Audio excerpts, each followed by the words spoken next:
Assalamu alaikum and welcome to the Ministry of Education Savior's Day workshop presentation focusing on homeschooling. In the name of Allah, the Beneficent, the Merciful, I bear witness there is no God but Allah who came in the person of Master Father Muhammad. And I further bear witness that the Honorable Elijah Muhammad is indeed the exalted Christ and the eternal leader of the nation of Islam. And I can never thank those two for leaving us with a reminder, guide, and as we continue to study, we'll see he's so much more, and that is no other than the Honorable Minister Louis Farrakhan. And once again, I would like to welcome everyone and greet you all in the words of peace and paradise in our original language. Assalamu alaikum. So today, of course, you should know, and we encourage you to invite as many people as possible. There's a few ways to get it. The easiest way to share the link would be to go to the Collective 9. That's the number 9.org/webinar. Once again, the collective number 9.org/webinar. So please share that on all forms of social media. If you don't see the flyer or haven't gotten the flyer, please do that. And we're going to go ahead and just kind of jump into this. I have a few individuals who you'll get to know a little bit better, but also co-hosting with me today is Sister Deborah Muhammad, and I'll pass the microphone to her in just a moment. But I once again like to thank all of you all who have saw the importance and value of homeschooling enough to join us so that you can continue the discussion. Just a little bit of quick context in terms of why we are here today and how we got here today. And that is that we wanted to make sure that we continue the work.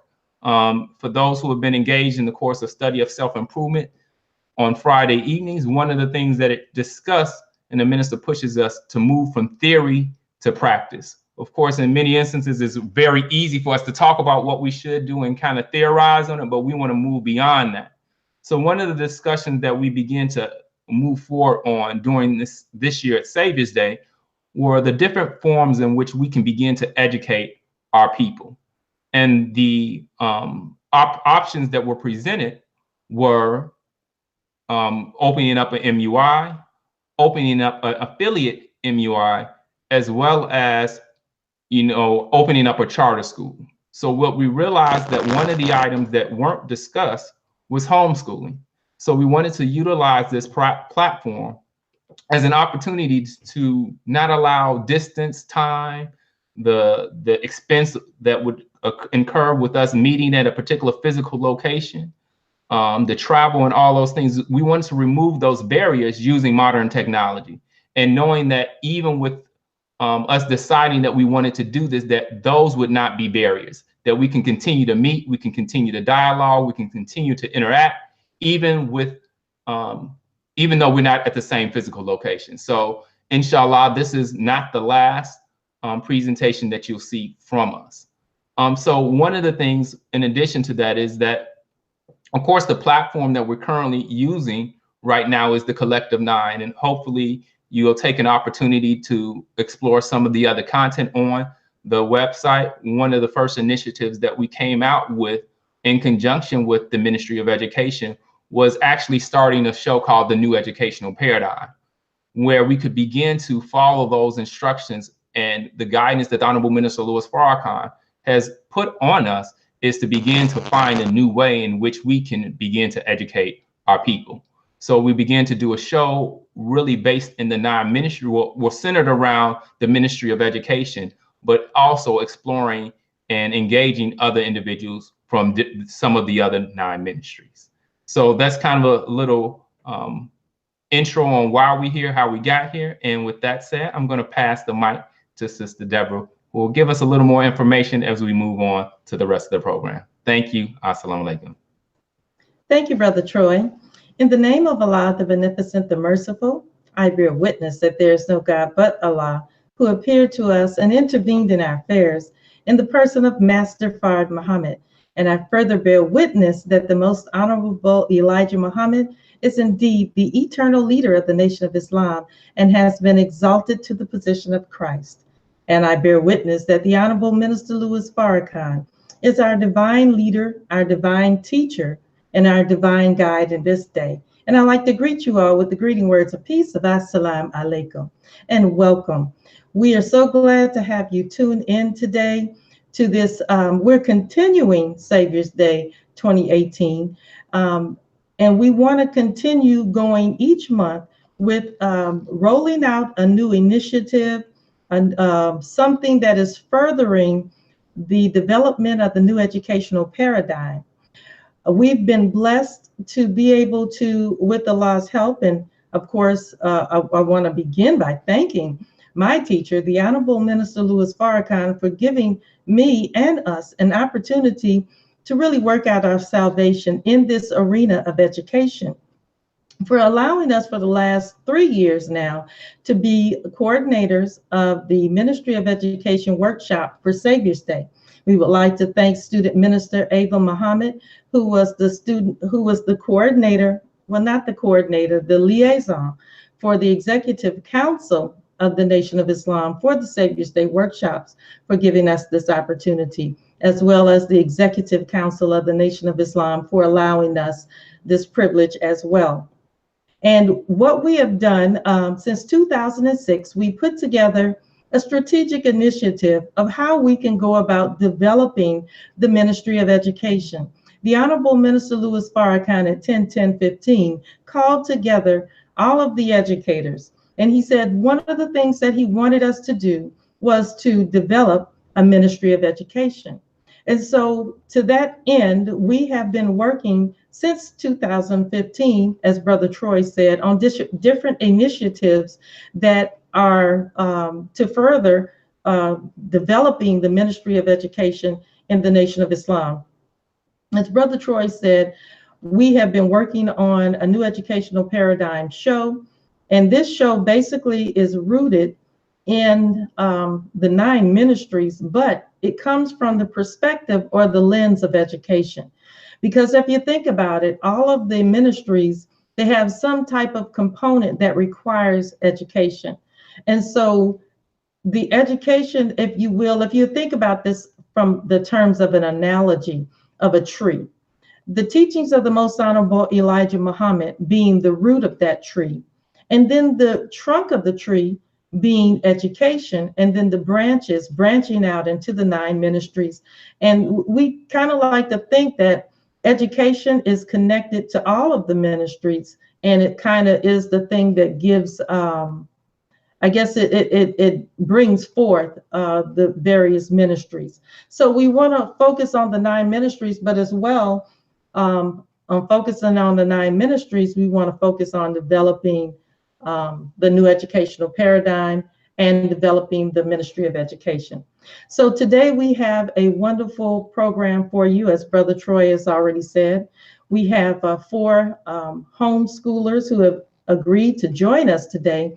And inshallah, they will take us on their journey of homeschooling, what brought them to homeschooling, what have been some of the challenges that they faced with homeschooling, the different types of homeschooling. Some people think that homeschooling is just, there's one approach. There are many approaches to homeschooling. So I'm going to go ahead and go back to Brother Troy before we go to our first presenter to see if he has anything else that he would like to share with us. No? Okay. Well, what we're going to do is that we're going to go ahead and go into bringing our first presenter up. This sister has been working, well, I met her through the Homeschool Network, and also she also took a course in the Supreme Wisdom Educational Center teacher class, where we were doing teacher education. And this sister, Sister Dawn Muhammad, is a wife, a mother, and a homeschool teacher of 3 boys. She has been a homeschool educator for the past 12 years and currently homeschools on the middle and high school levels. She is the co-founder of First Teacher Learning Community, a network platform for educators in the metro Atlanta area. And she also teaches financial literacy classes for children. She holds a BA in accounting from Clark Atlanta University and has experience working in financial accounting, tax accounting, governmental accounting, and auditing. In addition, she currently maintains a home-based bookkeeping and accounting firm for select clientele. At this time, I would like to bring before you all Sister Dawn Muhammad, and she'll take us further into the program. She's going to first begin by introducing herself and telling us a little bit about her journey, and then sharing with us about how she homeschools those three boys. So, Sister Dawn, thank you. Yes, Assalamu ma'am. alaikum. Walaikum salam. Thank you, Sister Deborah. In the name of Allah, the Beneficent, the Merciful, I bear witness that there is no God but Allah and that Muhammad is his messenger. And I greet you all in the greeting words of peace of Assalamu alaikum. My homeschooling journey began in 2001 when my first son was born. And we taught him at actually a private school, a small private school here in the Atlanta area for about 2 years. When I found out in 2006 that and he started at, preschool in 2004. So in 2006, I found out that I was expecting twins. So I was actually teaching at his preschool, his class, and a couple of other preschoolers. And we quickly realized that it was going to be difficult for us to go back and forth daily to teach preschoolers with twins on the way. So we decided after that semester was over that we would start homeschooling. So my twins were born in 2006. And before, while I was still expecting, on my 7th month, I was put on bed rest for 3 months. So we actually began our homeschooling journey from my bedside. Me and my 3-year-old son at that time, we started homeschooling. So we've been homeschooling ever since. In 2008, we started an online homeschool forum for the Nation of Islam homeschooling families called the Believers Homeschool Connection. And from there, that grew, and we became absorbed into the MUI homeschooling network. And we worked together with other homeschoolers around the country for several years. All the while, we grew our homeschools. We formed a bond with all the homeschoolers around the country. So from that time until now we're in 2018. We've been homeschooling for a total of 12 years. So the way that our homeschool basically works is, since we have high schoolers and we have middle schoolers, it's totally different than when they were younger. So when they were younger, we were out more. We were able to connect with the local homeschoolers more. We had our days where we did the sit down work, but we were able to be on the go more. But since my son has gotten into high school, we have actually had to have him on online classes. We decided to go ahead and homeschool through high school because when I first started homeschooling, I actually had an example in my stepmother. I helped her to homeschool her 4 girls, and she homeschooled them from young ages all the way through high school, and they all went to college straight from homeschool. So I had that example ahead of me, and we knew that we can do it as well. So currently, my high schooler, he's in the 11th grade, and a typical schedule for him, it depends on what time of the year is. So his schedule will change according to the season. So for right now, we just ended robotics season, which is from January until about April, depending on how far the team goes. So in the morning, generally he'll like to get up and he'll like to do, whatever after he does prayer, he'll like to do things that, just kind of get him ready for the day. He's pretty solid on his 1 meal a day now, so he doesn't eat breakfast. And after his, he gets himself together, shower and whatnot, he goes right into his work. So he'll start with his, right now he's studying for the SAT. So he'll start with his SAT practice, and he does that daily for Monday through Friday. And he has a full practice schedule during the week. And then every 2 weeks or so, he will take the full test online. And we use Khan Academy for him for that practice. So other than that, most of his classes are online. And so he spends the majority of his day in front of the computer. And the structure of his coursework changes, like I said, according to the season. So in the fall, when we start in August, he will be taking, what he does is takes AB courses in high school. So that's like 2 semesters in one. So he takes a really heavy course load the first semester, so that during robotics season in January, he has that freedom to, not have such a heavy course load. Because during robotics season, it's basically like having a part-time job after he finishes his work, we leave about 4 or 5 o'clock in the evening, and we go to the shop, and we're there till 10, 11, 12, or sometimes past that. And this is 5 to 6 days a week, including Sunday. We found that it's easier for him to have a light load his second semester of school. And homeschooling allows us to do that. Especially here in Georgia, we don't have some of the strict rules, homeschooling guidelines, I should say, as some other states do. So, and here in Georgia, we're allowed to make our own schedules. We have to only report their test scores, and we do that every 3 years. And we just have to register every year at the beginning that they are homeschooling. It's called a declaration of intent. So we have a lot of leeway when it comes to making their homeschool schedules. So, he's pretty much done with his sit-down work by about 4 o'clock in the afternoon, and anything that he has left over, he'll do after he eats his meal after dinner. With the twins, our middle schoolers, theirs is totally different. So they take online classes as well, but their schedule also changes according to what time of the year we're at. So right now we just started a new set of classes for them. They take online classes. They have 5 classes, and those classes include right now Message to the Black Man, and they're also taking geography. They are taking Arabic, math, and they are taking science. So when they take those online classes, my job basically is to help them understand their assignments, to help them correct them, and then to help them post them. And then they have a teacher, a live online teacher that works with them during the class sessions. She checks their work, and and then we go from there.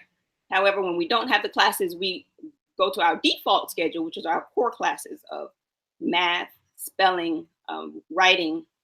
We have Message to the Black, Supreme Wisdom. We have Supreme Wisdom throughout. We have math throughout, and we have writing throughout. So we just have 2 different sets of classes that we take according to when we do, whether we are not doing online classes. But pretty much in our homeschool day is pretty much done by 4 p.m. when it's time to get dinner together. After we have our meal, if there's any homework left over, we do it after dinner, and then after that, they pretty much have time to do their extracurricular. With the twins, they love playing chess, so that has become part of their curriculum. We enrolled them into a online homeschool chess club, so they do that pretty much every day. And my son, again, my oldest son, he's always doing his robotics. He's doing some type of project that he's always putting something together if he's not doing his work. So that pretty much sums up what we do in a typical homeschool day.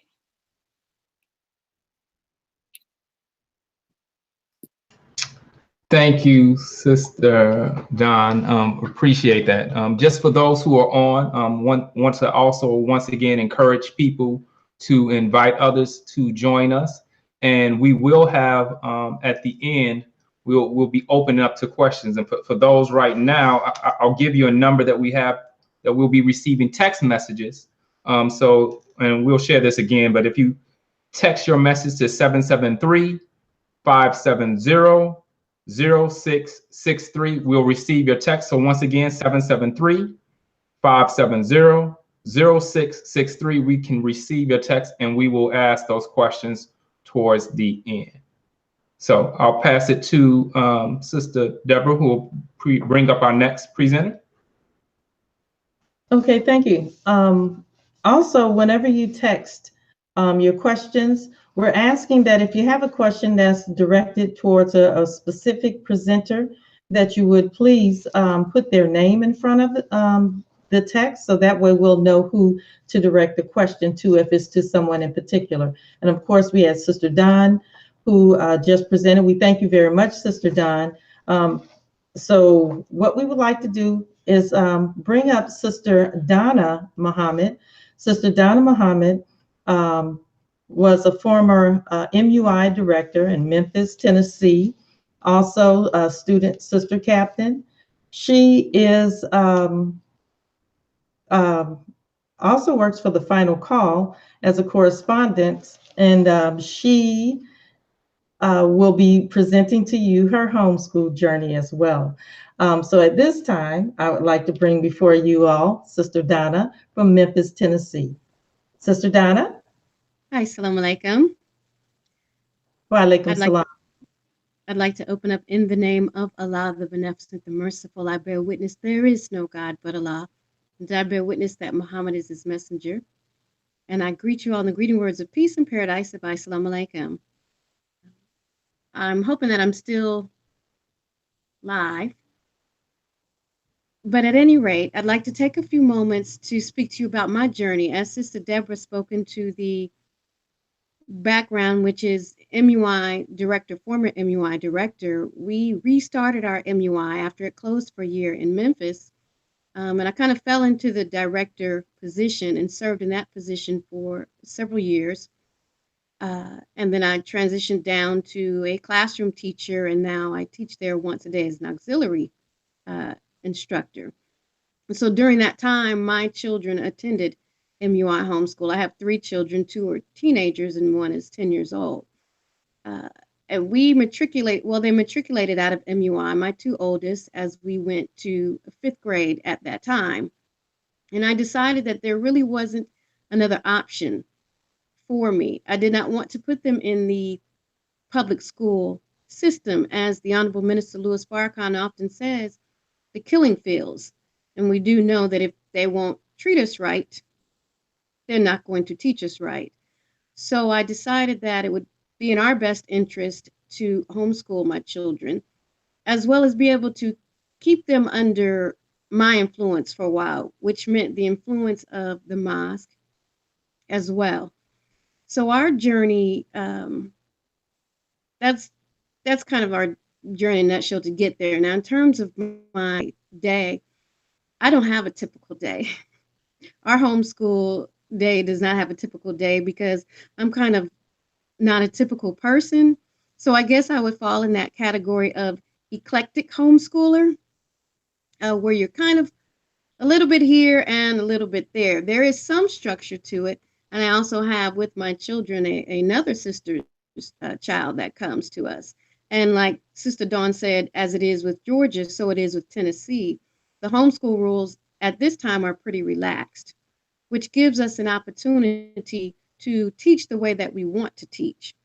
And for me, what that means is I have the freedom to teach the truth, the pure, unadulterated truth. I don't have to skirt around it. We open up in prayer. It's not an issue as it is in the public school. Our lessons originate out of our supreme wisdom lessons that have been given to us by Master Fard Muhammad. So that is the base of most of our studies. So I like homeschooling because it gives us that option. Now, it's somewhat structured in that we open up with prayer. Oftentimes we'll have drill, but I have a mix of boys and girls, so it's challenging sometimes on that. But we'll have exercises. We always opened up with our Islamic studies, but because boys tend to be competitive, and I have boys, it's not Islamic studies a lot of times in the typical way. They keep me on my toes in that I'm always having to come up with challenges. So most of our Islamic studies in the beginning is through a series of competitions, games, exercises. But in that, they've really gotten to know their lessons very well. And that leads into oftentimes dialogue. So a lot of our classes will resolve into dialogue about what we've gone over, which becomes the springboard to cross-curricular instruction. I don't like doing too much breaking down individually subjects since everything is interconnected. So that may lead into geography, that will lead into current events, that will lead into our math classes. I do have my children on online classes, but only more as a supplementary lesson. The bulk of it we try to put together and come from the teachings of the Honorable Elijah Muhammad for the structure of it. But when you're first starting out homeschooling, it is sometimes easier to use an online service or what have you. In regards to my journey, the challenges you asked about challenges, initially the challenge is getting out of the mindset of it's a regular classroom. I had to remember I didn't have a classroom full of students. It wasn't going to take, 6, 7 hours to teach. At that time, it was my two oldest. It just wasn't going to take 7, 8 hours to teach them. And I was stressed with stretching it out. I was stressed with feeling like I always had to have worksheets, just, and I realized that was a lot of busy work, that I was kind of emulating things that I knew from my growing up in the public school system, even though I had come to homeschool out of the MUI environment and I didn't teach my classes there that way. When it came to homeschooling, I kind of defaulted to that. So it took us a couple of years to try things out and do different things. And I would say that in the way of advice, you have to give yourself time to find out where your rhythm is, to find out where your personality is. It also, I believe, gives an opportunity for your children's personality to shine through individually because you can give them that direct attention. You can see their best way to learn and even your best way to teach or to facilitate what's in them. Another value that I have found in homeschooling is being able to take the time. There's no bail to cut us off. If we get into a deep discussion that originated out of the lessons, that gives us time to really explore in depth that subject further. There is no time limit. So if we work on it for 2 hours and we didn't get to maybe a planned spelling lesson I have, it's okay. It's okay. We can either make that up or it just enhanced it or made it better. The other thing that I have learned through homeschooling is in the public school system, there's a lot of superfluous teaching, a lot of unnecessary teaching, a lot of unnecessary work. Prior to 1975, the Muhammad University of Islam's went half day.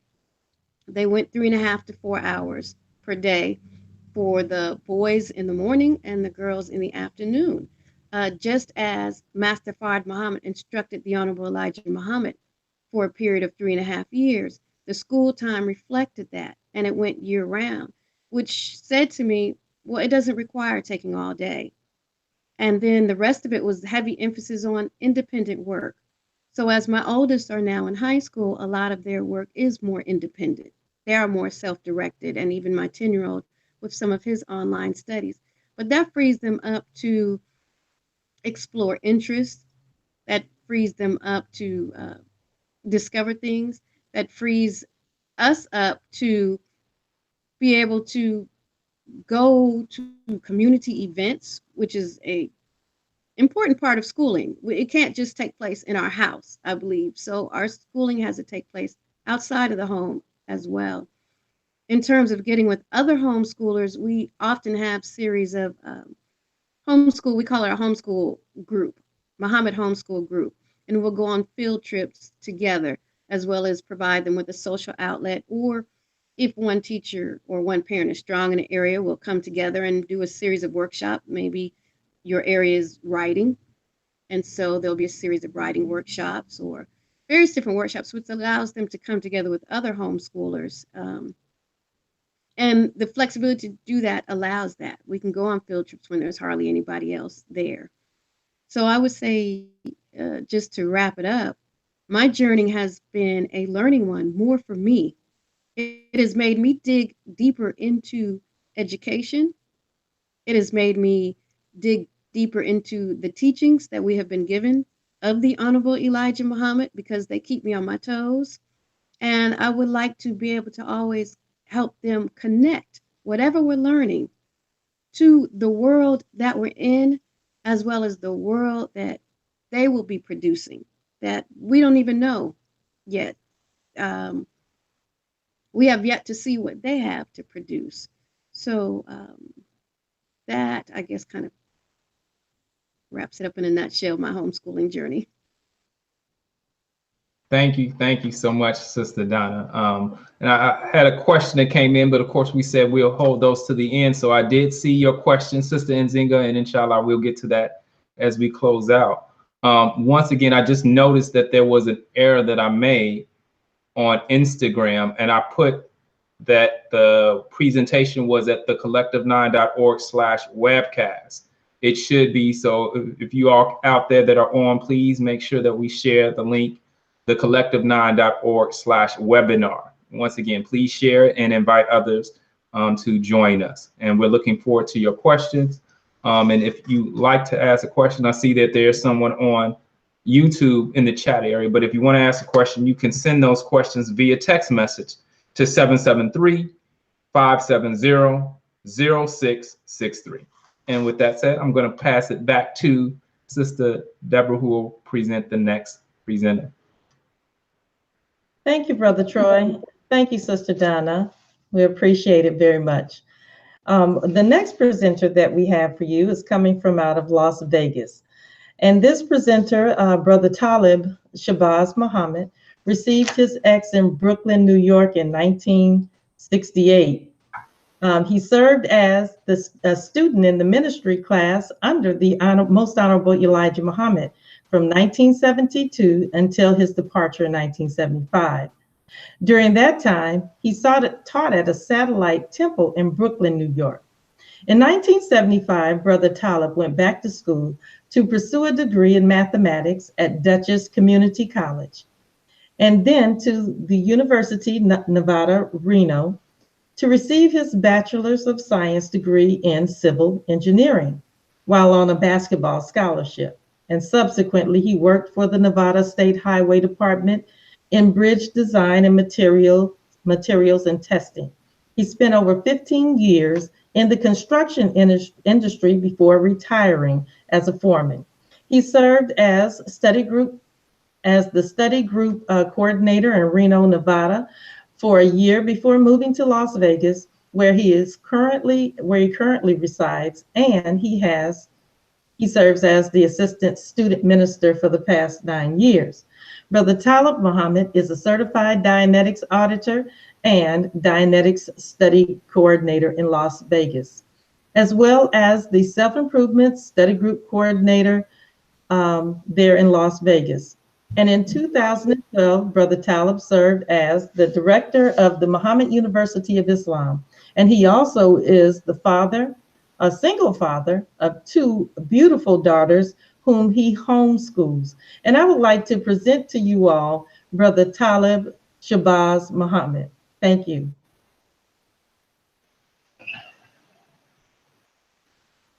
Yes. Am I here now? Salam alaikum. Thank you, Sister Deborah, and Brother Troy, and those listening for an opportunity to talk about my journey as a homeschool parent. I think what I would say is my journey started when they were not officially school age, because I always emphasized word power and mathematics from the time they were very small. So that journey started for me then. I would even, with Janae, who's now 16, we would ride up and down and I'd give her math problems sitting in the back seat and have her memorize them, because I told her the best pad to have is the one in your head. So she didn't write it down. You had to memorize it in your head. If you could view it in your head, then you got it. You know, no one can take that from you once you got it in your head. So that was the pattern that I had with her. And word power, even when she started with the, when she went and tested, she was supposed to be going into kindergarten. She tested 2nd grade before she ever even started.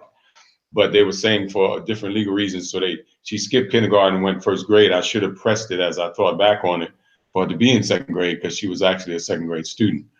However, in her 2nd year of school, she had already exhausted all of the words through 5th grade. And what the main thing about homeschooling, my wife later said before she returned to Allah, we felt like, especially in Nevada, that the schools were not very proficient.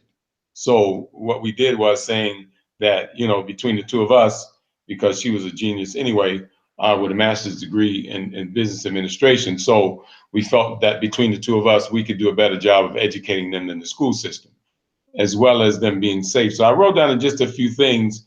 We wanted to have them expose not exposed to peer group pressure, to have the independence of teaching them the way we wanted them to be taught, and the ability to add Islamic teaching and eliminate unnecessary programming, because there's a lot of fluff in the school, and then there's a lot of things that they program to do with the Easter and with the Christmas and all of those different things. We wanted to get rid of all of that. So homeschooling was the best way to achieve that, and the ability to work at an accelerated pace, that whenever you got it, we're moving to the next thing.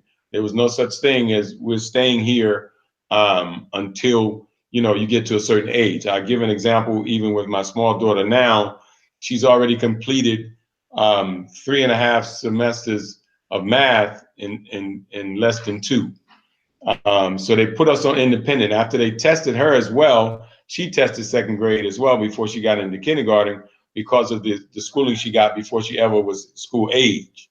So now they're trying to use a legal barrier to stop you from excelling. So what we did was we had her tested, and they put us on what's called independent study, meaning that they have what they call here, the school is called K-12. So I'm schooling them through K-12, and I'll give you some more information about that in a few minutes. But however, once you test well in that, they say that being on the Class Connects with the smaller children is a waste of her time, because she's just way beyond all of that. So what they allowed us to do is work at our own pace. They check and they test her periodically to see, you know, whether she's progressing or not. And so far, praise be to Allah, she's not only achieving, but she's above what they have. So we're on our own school system. When she finishes a grade, they just send us books for the next grade. So however fast she gets it done, we move to the next thing. And we don't even have to go through the curriculum. They have what they call unit checkpoints, which are tests on every single unit. And so what we did with her is we would just go straight to the test. I contacted the school saying that, you know, going through this stuff with her is she even asked me why I got to keep you doing all this baby stuff. So I got permission to just take her straight to the test. And the test is the evidence whether she's mastered it or not. And they have a curriculum where you have to get at least 80% to consider it mastered. But for most of them, she was getting 100s anyway. So I just wanted to point that out, that was the main focus of the journey. So what we do is we start with the prayer, the pledge to the flag, and we have a student pledge that we do the flag of Islam, and then we do the fight song. So this is how the day starts, to keep your mind focused on Islam, and this is why we're here. We're not here just for strict memorization of things that they give us. We're using this curriculum, and also because it helps us out. It's an accredited school. They send you books and materials. They send you things for labs. They send you all of these things, but they don't interfere in what you're doing at home. All you have to do is make sure that you're passing the test. And as you get older, they have the national test. As long as you keep passing that, whatever else you teach is up to you. So that gives me that room to allow myself to give them what I need to give them from Islam. When they have these nursery rhyme things that they have in literature and whatnot, we just go to the Supreme Wisdom, or we go to a book from Sister Ava, or we go to Message to the Black Man, or we go to something like that for them to read, to eliminate all of that nonsense that they have in the school. And even Marianne will tell me, my young daughter, who's hasn't even turned 6 yet, you know, we'll get to something, she'll say, oh, Dad, I know we're not going to do that, right? So absolutely, baby, we're taking out the Supreme Wisdom. And the beauty of it is that when we got to the meat of the Supreme Wisdom that I thought she would balk at, she was like, that is fantastic. We have to go back and do that again. So my journey with homeschooling is a beautiful journey because of the fact that you don't have peer group pressure. You don't have all of the outside things about learning or deprogramming them from Christmas and Easter and all of those things. And you can present as much Islam as you want to present. I had my little deal here. You have to give me a second to see if I can find it again. Or I'll get my daughter here to call her real quick to the rescue. I have my little PowerPoint and it went off my phone. So just give me 1 second here, please. Because there are certain things I wanted to make sure that I brought up. Okay, in terms of the curriculum, we've already gone over that. But now they give you math books. They give you language skills, literature comprehension. You get phonics, you get history, you get science, you get music, you get art. And then you have assessment books where you have offline tests that you take through the book. And then you have online tests that you take as well to reinforce what's going on. So this is a beautiful way of getting that done without interference. And again, as fast a pace as you can go, you can just keep moving on, and they don't interfere at all. And then oh man, back to the beginning. Just give me 1 second. So what we do with that each day, after we start with all of those, we go through all the different curriculums, and we don't have science every day, we don't have music every day, but math, literature, and science pretty much every day. We have those.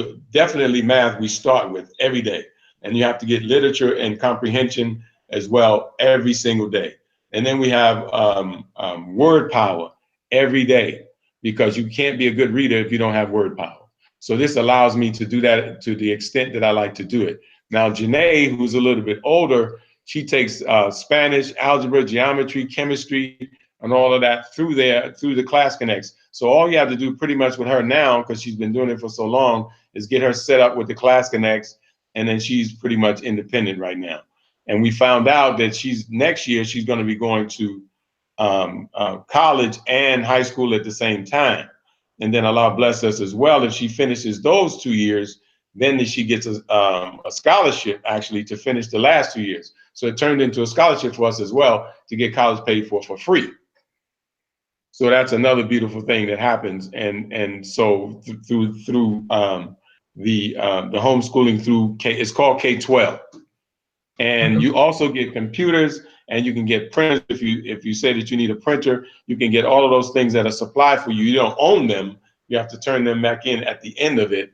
Oh, brother brought me up here. Okay. Okay. Pardon me? So just let me know when you're ready for me to bring it up full screen for everyone to see, or you want it up now? Oh, that's fine, brother. You can go. I'm way past that first screen there. Is there a way I can navigate that? Or I can just tell you, just go about 3 screens, because I've talked about all of the stuff that you have on those screens right there. Right, why I chose homeschool, the setup. Go one more, please.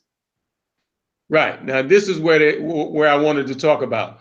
When each class that you have a teacher guide that guides you through each and every one of the subjects to let you know, even when you get to the exams, they have answer keys. They have answer keys online to make sure, even for parents that may not be as proficient in some of the math, they'll guide you through that and give you the correct answers, so you can make sure that you're not guiding them in a bad direction. And then you have online and offline testing. And the beauty of it is the students cannot put in their own attendance. The parent has to put in through what they call a parent portal, all the attendance for the child. But the beauty of it is, I started out with Odyssey, where they came to your home once a week and checked on you. The beauty of K-12 is they never come to your home. They look at your passing the exams, getting at least 80 in each one, and the testing that they do twice a year as evidence that you are following the curriculum. So next page, please, brother. Now, that's just, again, how we started the day. I went back over that with the opening prayer, the pledge to the flag, the students' pledge, the class creed, and the fight song. And the fight songs to get us motivated, to let us know that at all times, we're fighting for Islam, and we will surely win.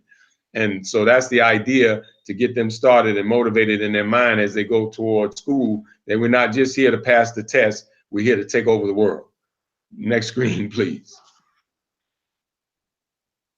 And I'm just trying to give you a quick outline. Now, as we go through all of that, I just wanted to mention this for sure. At the end of the day, I have some reaffirming statement or song to end on a positive note. Now, what I did is, at one time, I put together an example. This is an example of what I put together for them, that they even say before they go to bed. Okay, I'm smart, I'm special, I will do great things, I'm a beautiful Black woman, a good Muslim, failure is not an option, fear no one but Allah, and love your family. So these are things that are reinforced with them every single day. And just to wrap it up, homeschool came for me because I wanted to emphasize excellence. That was the main point. I wanted to emphasize excellence, and I wanted to have the one-on-one. You know, I had a partner to help me out, but Allah, she returned to Allah. However, she helped me lay a beautiful foundation for Janae, and I'm following through that with Marianne. So that was the main point, and to not have them exposed to peer group pressure where they feel like I have to do this. And I give you one example. I got angry with Janae one time, and I put her in the public school for about, I think it was about 2 weeks. And it was like she was on vacation. She came home with such a small amount of homework, I thought she was lying to me. So I took her back up to the school. I said, there's no way they gave you this little bit of stuff to do for homework. And so I went up there, and sure enough, that's all they had given her. So right there in front of the teacher, I said, okay, baby, let's go. We're going back home. And before that even occurred, they had the peer group pressure had made her take her headpiece off. And Allah blessed me to go early one day, and she came around the building and forgot that she hadn't put it back on before she saw me. In any place that you can't be a Muslim, I don't want my child there, because I raised them from the time they're very small to be proud to be a Muslim, to be proud to wear a headpiece, to be proud to wear modest clothing, because we are the future. So any place that they felt uncomfortable being a Muslim, I don't want them there. So I'd rather take the time for them to be educated at home. And Allah bless me to financially be in a position where I can stay home with them and get that done. So I pray to Allah that that little bit that I've given you has shown how we can accelerate the pace of our children's learning and make them proud to be Muslims. And I want to let you know this too, that before I started homeschooling here in Las Vegas, there was nobody doing it. Now there's several families that my children are beautiful advertising that they're doing it now. They pull their children out as well and are homeschooling them at home at this particular point. So then I'm going to just close out right there. Assalamu alaikum. Walaikum salam. Thank you. Thank you. All of you all shared some beautiful experiences. Of course, as you all mentioned, many of you mentioned that it's not an easy process, but definitely from that last presentation, we can see that that is a worthwhile alternative than sending our children to the killing fields. I mean, to the public schools. But, you know, at this point in time, you know, I'm going to pass it. I don't know if Sister Deborah, you have any closing comments before we move into a few questions that we have? Yes, sir. We still have Sister Isabella. I'm sorry, Sister Isabella. I mean, Sister Isabel. I made up Isabella. The sister's name is Sister Isabel. So I'll pass that to you. Thank you, Brother Troy. Thank you, Brother Talib. Before we introduce our next speaker, I just want to mention to us that the Most Honorable Elijah Muhammad and the early followers of Master Fard Muhammad, one of the first fights that we had as a nation, as a group of people, was the fight to homeschool our children. So actually, the Nation of Islam has set precedents for the whole concept of homeschooling as we know it today. So it's a fight that's worth having, and a fight, you know, to educate our children is something that is of the most important. It's the most important fight that we could have as a people, because it is through education that they, of course, control us. And as Brother Talib said, and all of us have said, that when we send our children into, as Brother Troy and Brother Talib said, the killing fields, what happens is that we have to unschool them when they come home. So instead of having to send our children through those emotional ups and downs and trauma, in some cases of going to the public school and having to unschool them, because you can't really forget anything that's gone in your mind. So it's best not to let some of that garbage go in there. So I just want to mention that the Most Honorable Elijah Muhammad and the early followers really set the case for homeschooling in America. The next person that we have to present is Sister Isabel E. Muhammad. And she is, of course, a dedicated MGT in the Nation of Islam for the last 20 years, since the tender age of 19 years old. She was born in Salvador and immigrated to Toronto, Canada as a young child with her mother, who's a school teacher, and her sister, a business owner. Since a young child, Sister Isabel has loved teaching business and fashion design. Along with her husband, Brother Henri El Mohammed, she co-founded Muhammad School of Music in 1999 in the city of Buffalo, New York. She currently teaches music to children ages 2 through 9 in classes at the music school and its programs at local charter schools. They have been married for 18 years and have four amazing, really amazing, talented, and charming children. She has been homeschooling for 15 years and enjoys seeing children learning, believing in themselves, and achieving their goals. Her passion and dedication for homeschooling comes from the example of the most honorable Elijah Muhammad and his willingness to educate our children despite the threat of incarceration with homeschooling was not a trendy option.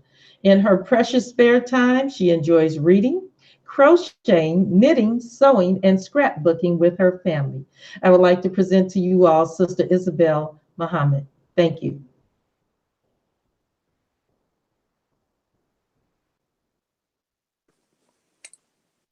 Yes, ma'am. Can you hear me? Yes, ma'am, we can hear you. Okay, praise be to Allah. In the name of Allah, the Beneficent, the Merciful, I bear witness there's no God but Allah and that Muhammad is his messenger. And I greet everybody in the greeting words of peace of Assalamu alaikum. Yes, praise be to Allah. So my journey in homeschooling started when I think when my husband and I were courting, we discussed that we would homeschool our children. We had a beautiful example through a sister from Rochester that is a dear friend of mine, Sister Kadara, and her family. And I thought, yes, I'm going to do that. And because I've heard the teachings and, hearing the teachings that the messenger was, had to sacrifice a lot to establish Islam, I thought there's no way that I'm sending our precious children to these schools. I'm not doing that. I know from my own experience of going through the public school system in Toronto that I didn't want to put my children through that. I know I started off as a very godly child, but going through those schools, the influence, as brother said, is too strong for our children. In fact, my children who've been homeschooled their whole life, and they do participate in after school activities as like dance and taekwondo, ballet and taekwondo, and of course our own music school, which is a very wonderful, safe place. But when they are in the company of children who are not God-centered, they tell me, Mom, I can only stomach so much. The immaturity, just the things they talk about, and just being around other people who just have ungodly thinking. We always want to make sure that we're open to other people's ideas, but what they tell me, what they can't deal with is just someone who's just going to be ungodly. And I thank Allah for that, truly, because really the best, one of the reasons why we wanted to homeschool is to make believers. We're we're enjoying the beautiful experience of being a Muslim. And why not want that for our children? And we know this world has such a gravitational pull. One of the main reasons I love homeschooling is the discussions. And I think the other sisters and the brother shared the discussions that you're able to have with your children is priceless.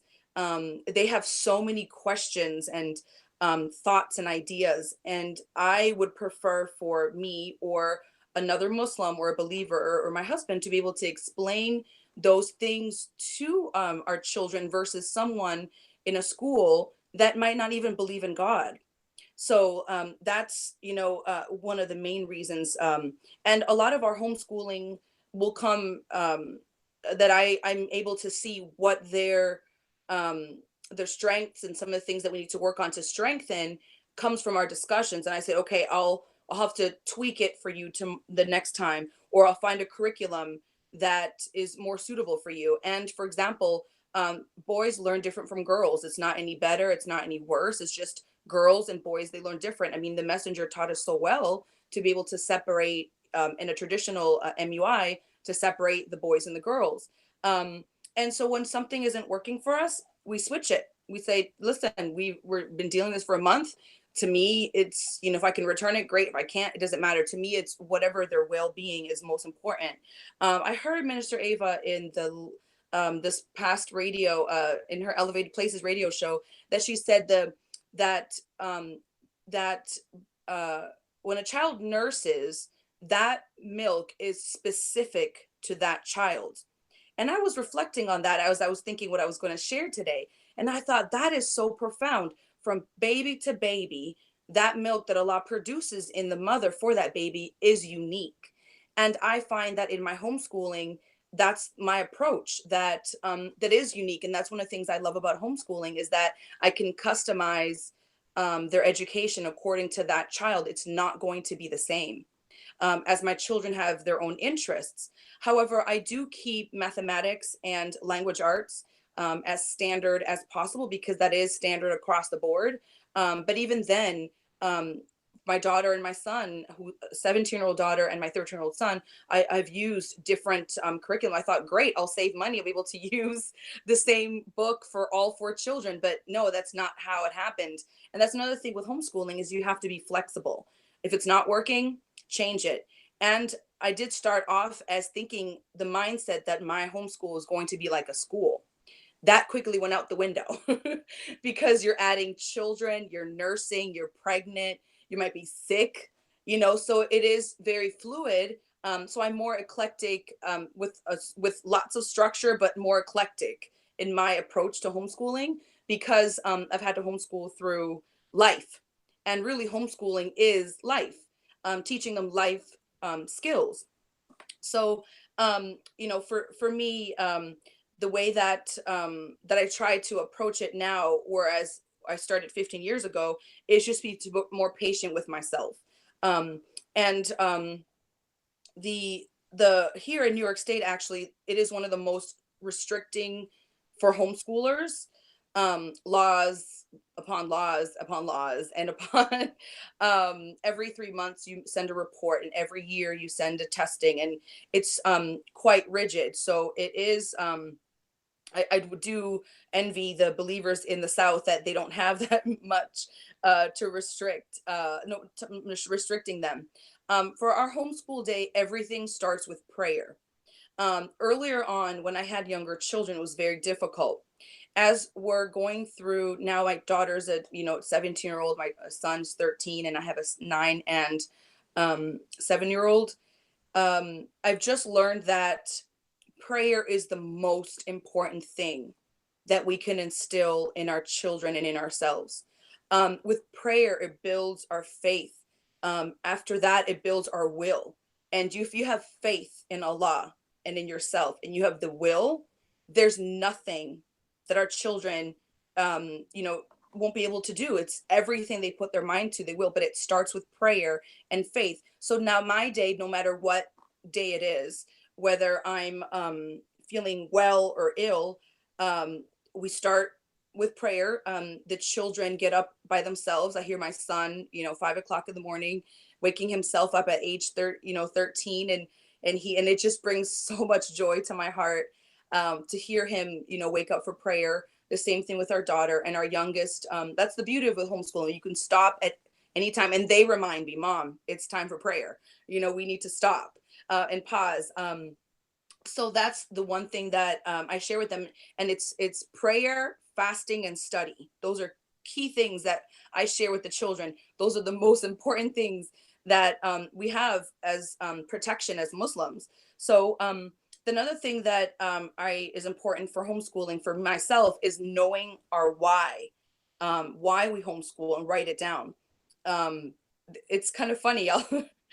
And the brother mentioned, when I'm getting a little perturbed and they're a little, distracted everywhere, I'll say, listen, I know that you don't want to go to a public school. So get yourselves together and let's finish the tasks. And I am very, I am eclectic, but structured at the same time. I just have those two things always happening in our daily schedule. But they go with me to the after school programs. And they tell me, Mom, I don't know how the children in the schools learn. I don't get it. It's long school days. They're there from 7 till 5. By the time I get them for a violin class, it's very challenging. However, for me, it's one of the most important things you can show a child, including your own, is the love, and softness, at times. But they share with me that, they thank me for homeschooling them and for that sacrificing. And I tell them it's not a sacrifice for me. It's actually a love and a joy. Some people will come to me and say, oh my goodness, you have your children 24/7. Yes, I do. And I love it. I wouldn't do it any other way. They are a joy to have all the time. So that's an important knowing your why. And really, I tell them, the goal of learning is to learn about self and learn all about Allah and his creation.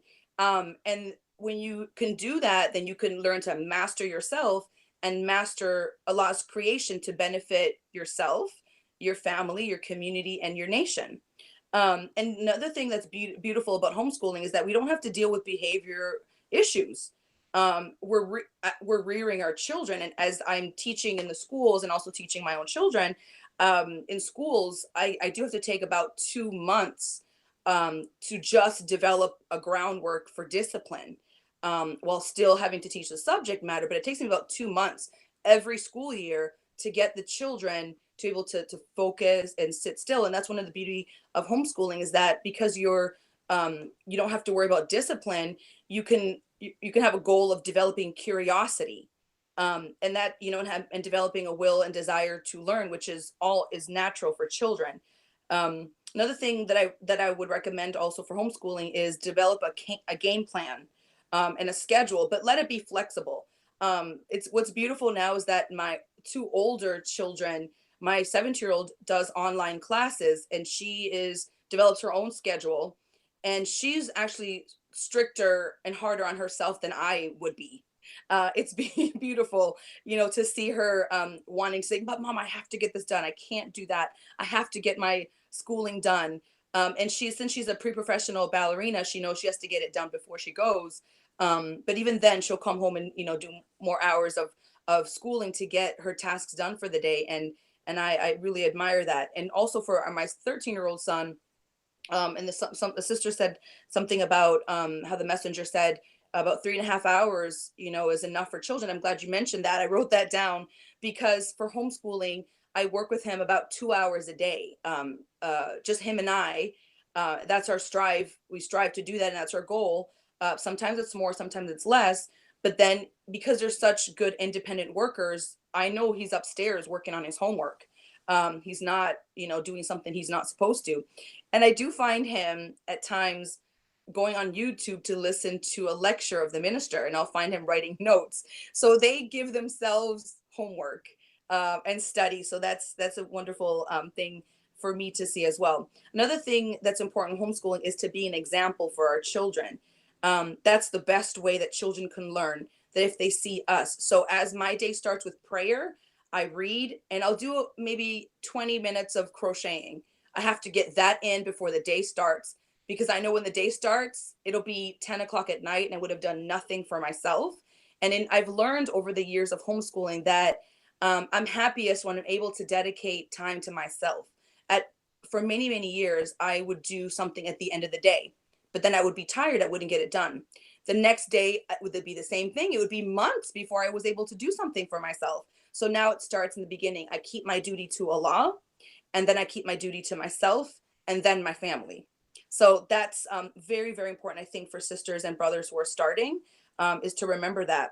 And then the fifth thing that I would recommend for homeschooling, if someone's starting out, to just plain start. Just start. You're going to be bombarded with curriculum, suggestions, schedules, things on the web. but just start. Whatever feels comfortable for you is just start, and then you'll develop the order. And kind of helps me remember where in the teachings we're taught, there's motion and then there's order. So just start, just whatever you feel.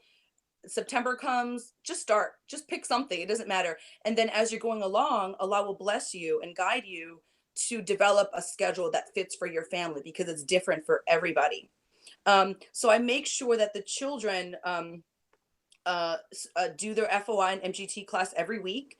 My son is ready at 2 p.m. with his suit on Mondays. He doesn't miss his FOI class.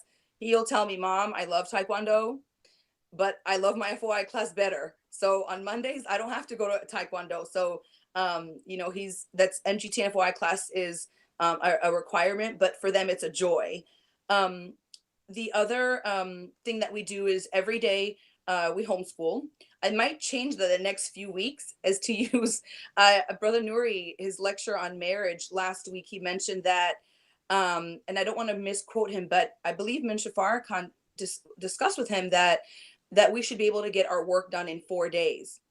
1 day should be for the family, where you go out and just do family related things, have some fun, have those pleasure moments. And then the other day should be spent where the husband and wife do things for themselves. And then the other day, I believe he mentioned where the husband and wife should do things together. And when I heard him say that 2 weeks ago, I thought, wow, I'm going to pray on that and see if I can implement that, because we need to have those pleasure moments for ourselves, with our family, and, with our spouses. So on a weekly basis, we also attend the org here in Buffalo. So the children, as I'm studying my Dianetics course to become a Dianetics auditor, I thought, no, I'm not leaving you at home. You're coming with me. And they thought, yeah, there's courses for children. Great. So they're so excited that for them, they've been able to complete courses within 2 weeks. Because they know how to focus and study. And also my teenager is doing the life improvement courses, and she's learning so much and learning how to choose friends and learning who to trust, and, all those wonderful things. And then before we go, after our homeschooling ends about maybe 2:30, 3 o'clock, then the children go to activities, or they'll come with me to the after school programs. We'll go to Muhammad School of Music for a class or two, or on other days go to the org, and then we'll come home and get ready for the next day. So it's a jam-packed week. So that's why I am considering Brother Nuri's example, so that we can all enjoy learning, but also learning to develop ourselves and learning more about who we are, and having those time for enjoyment, and not always having a strict jam-packed schedule. So yes, ma'am. Thank you so much for allowing me to share. Thank you all. Everybody definitely shared a different perspective, and helped to reflect the value that the Most Honorable Elijah Muhammad has provided for us in terms of teaching our children. It's basically, it's real interesting when you look at what we've been given in our lessons, is that everything is directing us to a new curriculum, a new school system. We're giving the lessons, we're giving student enrollment, because that was and is one of the most important things that we need to do. And Sister Deborah mentioned in the beginning that, that's why the Most Honorable Elijah Muhammad was willing to go to jail, because of the school. So I'm going to pass it to Sister Deborah. I know I have a few questions over here, but I want to give her an opportunity to state some closing words on that portion of the presentation. But before I go there, I'm encouraging, once again, please share the link with all of those on social media world, but also that you have questions. If you have questions, even if you're logging in late, we have 4 individuals, right? Yeah, 4 individuals who have homeschooled, have been involved in homeschooling. I believe everybody in some way is still involved in homeschooling. So we welcome your questions. We're taking those questions. For those who are logged in straight through YouTube, you can post them in the chat. But if you would like to, I've received a question already through the text message. You can actually send a text through 773-570-0663, and we'll be taking those questions and presenting to the presenters very shortly. So, Sister Deborah. Yes, sir. Thank you. You know, as I was listening to the presenters, it brought me back to my homeschool experience. And I'm telling you, when I first decided that I wanted to teach my children, I was petrified. I mean, absolutely. I'm like, I can't do it. I don't know enough. You know, they were in elementary school and I felt so incompetent. I was like, I can't do it. So I let them go to public school thinking that, you know, that it would be a better alternative. I remember Minister Ava saying on I think it was Mind Wars, she said, your children will be, they will be better off if you kept them at home and just, you know, took them to the grocery store with you or took them to pump gas with you, as opposed to putting them into the public school system. It may have not been Mind Wars, but I know it was one of her lectures and it was a while back. And the thing about it is that you don't understand that until you have gone through the trauma of having your children in those institutions. And so the ill effects of it, you know, sometimes it takes years to reverse. And I suggest to everyone, if there's any way possible, if you don't have an MUI in your city, you don't have an affiliate school in your city, just really, really, really consider homeschooling. Consider, you know, putting together a homeschool co-op or something where different parents can get together and share the responsibility of teaching the children, which really would be a building block for a Muhammad University of Islam or some other type of independent school, because the ill effects of the public school system, sometimes it is almost too late to reverse some of the things that go on in those institutions. Well, with that being said, when I got enough confidence, later on, we opened our own Muhammad University of Islam. And then later, I homeschooled my youngest daughter in high school. And she actually got her degree from Muhammad University of Islam in Chicago and had a full scholarship to Southern University in Baton Rouge, Louisiana for physics. So you can't tell me what we can't do if we put our minds to it. So I really, really, really encourage us to control the education of our children. We thank you and we applaud you all for doing what you're doing, because our children really are our only option for our future. Without them, we're lost. You know, the enemy, if he knows that he can get, we become Muslim, but we don't educate our own children, he knows that he'll get, us back or get, us off track if we don't take control of our children's education. So I really, really thank you all so very much for everything that you're doing, because really, I mean, it presenting today, because it really may inspire someone who maybe was sitting on the fence and wanted to homeschool. Now they can see that there are different ways of homeschooling. You have different options. Now the enemy knows that we are taking our children out, and that our children in particular are very successful whenever we homeschool. You find, I mean, seems like in droves now, you're finding Black children who are graduating from high school and college at the same time, who are graduating from college at 18 years old and, going off into PhD programs and whatnot. All we have to do is understand the power that we have and the potential that we have and put it to use. And so I thank you, thank you, thank you. At this time, what we would like to do is to go into our question and answer phase. I think Brother Troy has a couple of questions that we have gotten from our viewers, and we're going to take those questions. And then after we take the questions, I think that we have a couple of questions we want to end off with. And so at this time, I would like to turn it back over to Brother Troy. Brother Troy? Thank you, Sister Deborah. So the first one I have is from, and actually two people kind of asked the same type of question, but I have from Sister Nzinga, and as well as a Brother Mark Muhammad from Mosque number 36 in Charlotte, North Carolina. They asked the question, they were really interested in what online learning platform, course management system, learning management systems are being used by the various homeschooler networks for creating and teaching online courses. And actually, and that's for all of the presenters. So I know some of you all are using, like you mentioned, K-12. So along with the platforms, if there's a particular curriculum that you're using that others may have access to, would you please share those as well? So why don't we go back to, we can start with Sister Dawn, if you don't mind.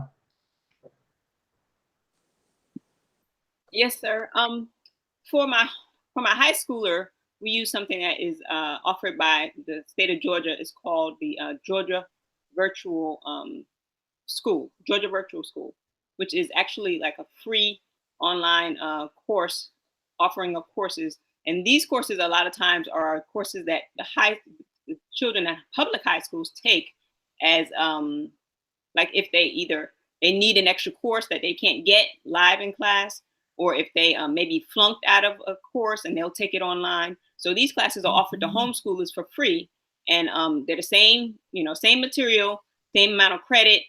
They're accepted the same by the colleges as the classes that you would take in public high school. So we do that for him, along with a mixture of classes that we make up, in our own homeschool, or we do textbook work for him as well. For our younger students, there's an online platform that we use right now. It's called Power Campus Online Learning. And you could look that up, you could Google that, but that's what we're using for them right now. Thank you, sis. I don't remember who the second presenter was right now. Was it Sister Donna or was it Brother Talib?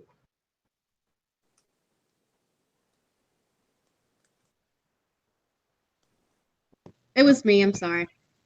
It's Sister Donna. Thank you. I use a mix. We did start out at K-12, but it did not work for us in my eclectic ways. So for two of my children, we do Time for Learning, TIME, the number 4, learning.com. Now, while it is not necessarily an accredited school, they do provide the reports, the scores, and then from there I can work out my own report cards. And then for one of my children, my oldest, it's more of an eclectic mix. There's a lot of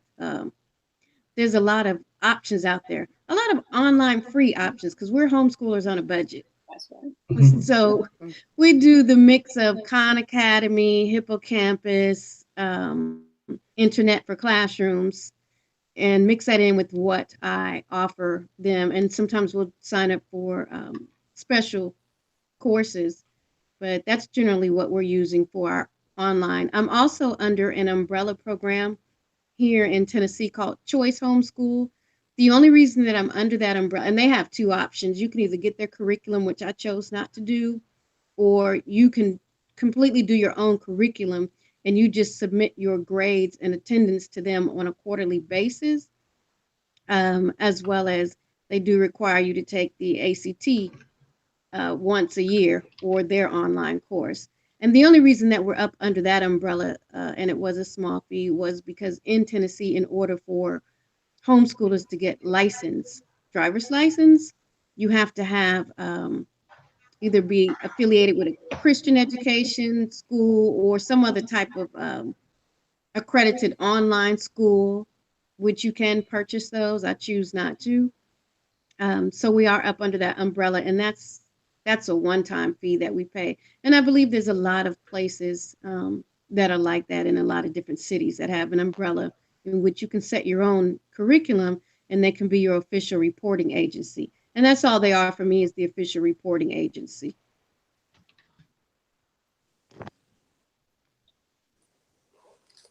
Thank you, Sister Donna. I'm going to ask Brother Talib, if you don't mind, can you share as well?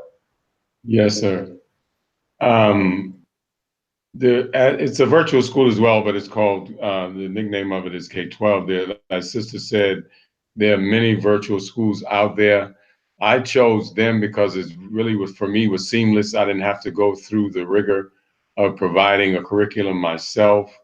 And because I'm, pretty proficient in math and science, that I could tweak whatever I needed to tweak. But what it allowed me to do, get at school, get all the school books, to get all of the, to get a computer and whatnot. and to not have to go through all the rigors of, and we test every year, but they don't intervene. As long as you pass the test, they don't care how you get it done, as long as you get it done. Buy you with all the equipment that you need to get it done. So for me, that was very seamless because I was real busy. So I didn't think I had the time to devote to the type of curriculum that I would want to give them. So I said, okay, if I have this foundational curriculum with all the books there, then I do have the time to tweak it however I want to tweak it to get my children what I need to get them and to accelerate their pace if that becomes necessary, and have all that stuff at the ready. But there are many virtual schools. I do use if you get to something, because he does a beautiful job of explaining step by step in every subject, by the way. I mostly use him for the math, but he's in every area, and his goal is to take you from kindergarten all the way through college eventually. I don't know if he's there yet, but that's a beautiful access for any information if you need something explained in detail. Khan Academy is an excellent way to get that done. Thank you, sir. And Sister Isabel? Yes, can you hear me? Yes, ma'am. Okay, praise be to Allah. Is the question for online curriculums only at this time? So, I mean, basically, I guess we'll start. Are there, if they are online resources, yes, but actually one of the following questions, and if you want to combine that, Okay. someone did ask a question on what other resources. Okay, yeah. My older daughter, I did start off with K-12. And at the time when she was starting kindergarten, she did test at a fourth grade level. So I was new, so I was a little nervous to get her go that high. I regret it now because she is quite smart, but I did use that for many years. However, it didn't work. Just with being pregnant and adding babies, it didn't work for our schedule, like the rigidity. So right now, my older daughter uses, because she is very much an independent learner. I use Monarch, which is with Alpha Omega, their company, and it is Christian based. So I like that aspect that it, does provide scriptures from time to time, and she seems to enjoy it. And I do, in the past, I've used Time for Learning. Their Time for Writing affiliate is really wonderful. So if anyone wants to just supplement, or let's say writing isn't a strength, then there's Time for Writing, which is TIME for writing.com. I like to use them. For math as a supplement, I use Khan Academy. I do have a standard math that I use with my children, and it's Saxon Math. They're really great as far as for one parent teaching one child versus getting a curriculum that's meant for a classroom. It's a little tricky to learn using the teacher manual. I've tried that and it didn't work for me. So Saxon Math is a great way to save if you don't choose to do an online program that you have to pay monthly. Saxon Math for math is, I seem to enjoy it, and so do the children. Also, I recommend that for younger children, and I'm not sure if I mentioned Khan Academy as a supplement, but as I teach young children ages 2 and up, I find, and in my training for that, for me to be able to teach that program to be licensed, they recommend that online or any computer screen too much for children is not good for their brain development. So about 30 minutes a day for children 2, 3, 4, 5, that's more than enough. After that, it's not good. And I see that so many children their parent will stick a tablet in front of them and just say, okay, do that. I don't recommend it. I mean, it could work for some of us, but I would like to caution us, if I may, for younger children, elementary, it's best to have that one-on-one interaction. I know my girls love, my 9 and 7-year-old, they love that time with me. And I'm able to use manipulatives to develop, using mass in learning, whereas in virtual learning for younger children, that doesn't happen. So that one-on-one I would recommend. And if there's, if I can recommend some, I don't know if there's a way for me to type them up and recommend, But because I am a hands-on learner, and I've done that with all of my children, and as they progress through middle school and high school, they can become more independent. But I have found that they are more independent now because I spent that time in the elementary grades doing that one-on-one. So if you wouldn't mind, I have some resources here that I would recommend. The first one, and I think other sisters have used this, is The Well-Trained Mind, which is, I don't have it here before me, but it's a really wide, thick book that'll guide you from homeschooling resources from elementary all the way through high school. And I use it and I refer to it. They give you sample schedules, but it's by Susan Wise Bauer. They have, I think it's Peace Hill Press. That's a great resource that I have found. But if I could recommend, so I use for history because I like to have things in place so that when there's a subject on here that I can veer off and talk about the teachings I do all the time, and we have Supreme Wisdom ready and available. But the history program that that Bauer family provides is really wonderful. And if you have multiple children, that's great too, because for example, my second grader, my fourth grader, I teach them together. Then I can tweak it so that it's, enough for the 2-year-old, but more advanced for the second grader, but for the fourth grader as well. And I mean, there's a lot, so I might have to type it up. But for science, and then the brother mentioned he's really thorough on science. The most hands-on is the best.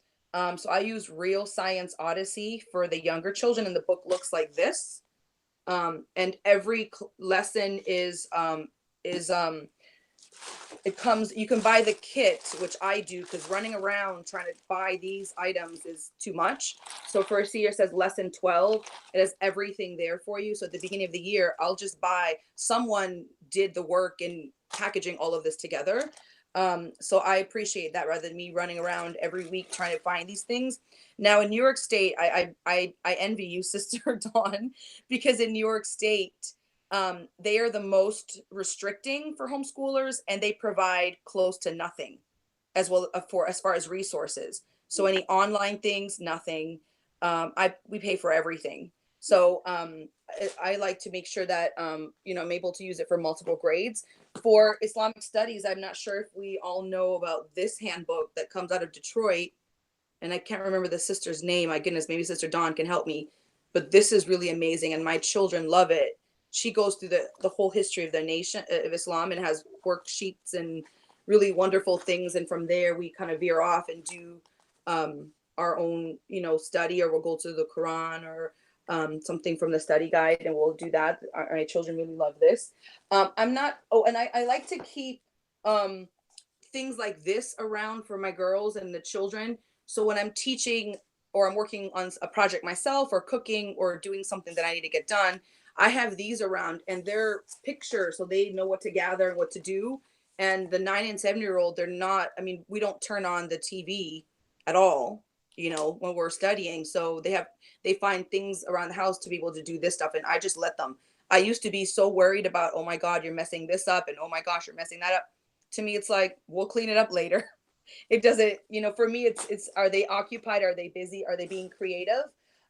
Because I teach music, I didn't want to leave you without this program here. Even if as a parent, if you don't know music, if you can read and you can know a little bit about music, you could teach your 2-year-old, piano. This is the one that I'd recommend. Another one that I would suggest for reading, and I've had this book for 15 years, and I've taught all of my 4 children how to read. And believers, it is such a joy to know that, I taught all my children how to read.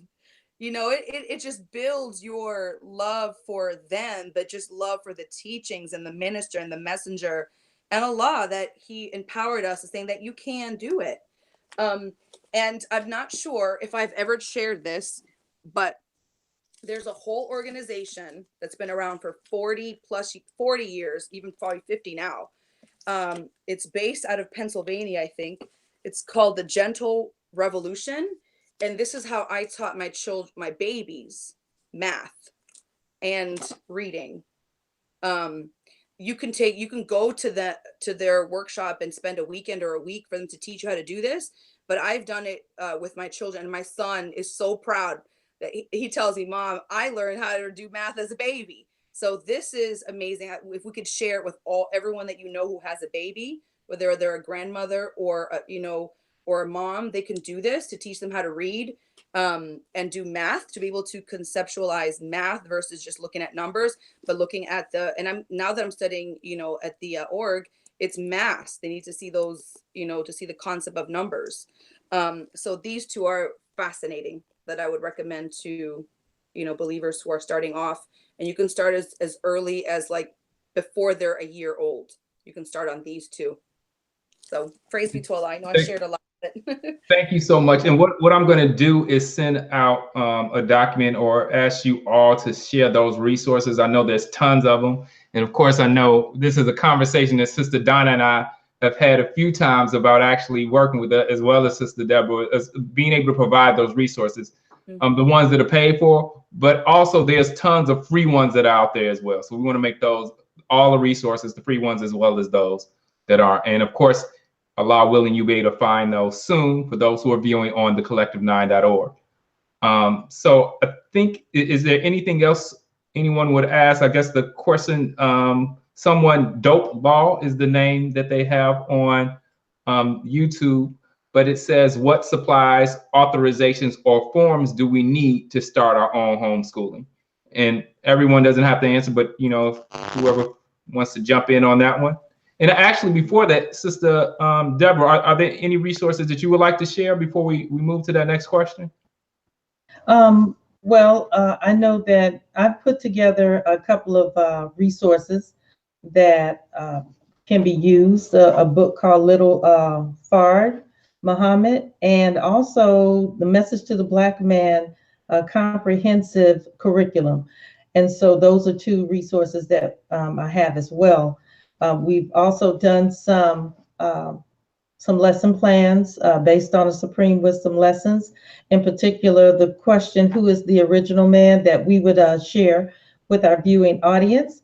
And I wanted to also let you know that the quote that I had gotten from Minister Ava was from a lecture called A New Educational Paradigm. It was done in 2008. And my daughter wanted me to let you know that she received her diploma from Muhammad University of Islam in Chicago. She had a comment. She didn't have a question, but she did say, everything is great, and I'm ready for us to start our own accreditation entity so we can totally break free from this beast. From Sister Gabrielle Muhammad. That's it. Great. And actually, another resource which, inshallah, we'll close on is the Collective 9. And she did a beautiful course, which we look forward to offering some more of those, but she did a beautiful course on physics. God is force and power. So some other resources that'll be available to. And how old is Sister Gabrielle? Sister Gabrielle is 24 years old. So praise due to Allah. So with that said, are there any other resources online or otherwise that anyone feels the need to share?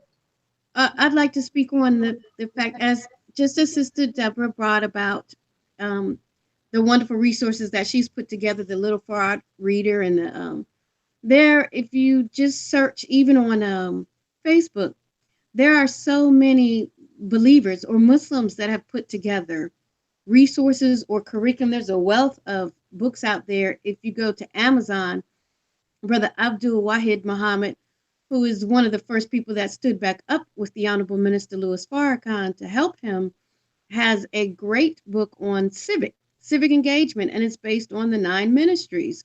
And it's available on Amazon. If you search on Amazon, just search the name Muhammad, a lot of resources will come up. Sister Nadine, you can look her up on Facebook, Nadine Muhammad. She has a wonderful online bookstore. She has a resource introducing chemistry to elementary school. Well, really, it's even for preschoolers. I think it's called Chemistry for Preschoolers. And it's a great little picture book. Georgina Sister Georgina Muhammad, she has a whole series of cursive writing textbooks and print writing textbooks that the material is from our Supreme Wisdom lessons and from our prayers. So there's a lot of resources that people have put out there. When you're getting started, sometimes you have to just take a little time and see what's available, see what's out there. With the advent of social media, a lot of people advertise their services. There's a MUI Homeschool Network page on Facebook, and Sister Isabel and Sister Dawn, even though they haven't taught too much in it, but they started the MUI Homeschool Network. And on that site, it's a Yahoo group. There's not as much activity, but there's a lot of files still available on there where different people have shared lesson plans that have worked in their homeschool environment. But what I have found now over these last few years is if you don't know where to start, one of the best places we can start is our Supreme Wisdom lessons or Message to the Black Man, because it covers every topic. You have geography, you have history, you have language, you have everything. Just read through it. If you're going to look for, if you're dealing with parts of speech, go through English Lesson C1 as your text and be able to extract from it the parts of speech. So there's a lot out there as we're building as we're moving towards building our new curriculum, this new educational paradigm. There's a wealth of material.